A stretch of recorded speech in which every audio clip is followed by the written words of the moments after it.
Well, the country is in terrible shape, John. I mean, everybody wants to protect the nation, not only Mr. Morsi, but to protect the nation, we need to get the nation together. We need to restore law and order, and we need to jumpstart the economy, and we need to make sure that people feel that they are part of a cohesive society, and all this is not there right now. But I should say this, the solution is not a military one, is not a security one, it's a political one. Well, the Army Chief of Staff was suggesting that we're on the verge of a collapse of the state. That would almost hint at the fact that the military is poised to come back in 2 years after the fall of Mr. Mubarak. If they will come in just to save the country from falling into a civil war, but then we are, in the words of Yogi Berra, we will start all over again, which nobody wants that. I think that the key right now, John, is to start a process of national reconciliation, a national partnership.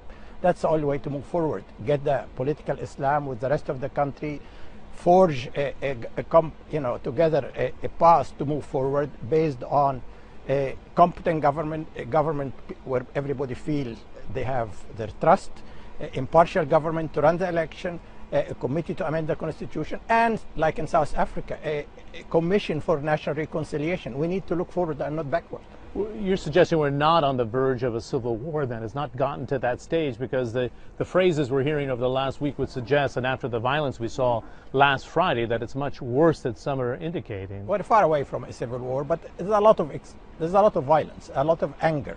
And the anger, to address the anger, you need to address the root causes. And the root causes are people expectation to have food on the table, health care, education. It really our social agenda pretty much. And for many other also the feeling that this uprising was about freedom, dignity, freedom of expression, freedom of belief.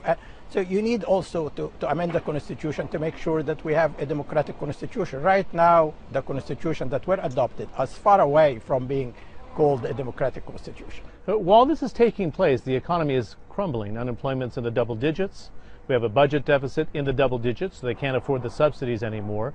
Would you suggest that emergency measures are needed before an IMF package is actually strung together? Because that's been going on for 9 months. We need the IMF, and then, as I understand, with the IMF, there will be like a package of 12 billion that will come. It's coming from Europe, from the US, from the Gulf. So, but everybody is waiting for the IMF, and the IMF obviously will not provide the money unless they make sure that the economy is on the right direction. In short, we need fresh money because we cannot continue to borrow from the inside. I mean, our national debt is 100% of the GDP. We need an environment where foreign investors feel they're comfortable, laws and regulations, and we need a trained labor. These are the three basic pillars by which we can jumpstart the economy. In the past, you've been very critical of this new government. Can you sit across the table and work with President Morsi and build a coalition to move forward? It doesn't sound like it to be very. Yeah, you can. I mean, these are not personal. I mean, I have, and I continue to have a lot of disagreement with them. Where they are hailing from is quite different from where I'm hailing from. If they agree to have a proper electoral law, that will ensure free and fair election. We have a lot of gerrymandering under the current law. We will be ready to go and compete for the election. I mean, we decided to boycott the election because we will not be a part of the core, but we are ready to move forward for the election if it is free and fair. It doesn't matter who is going to win. I mean, this is free competition, but we need to make sure that there is a level playing field.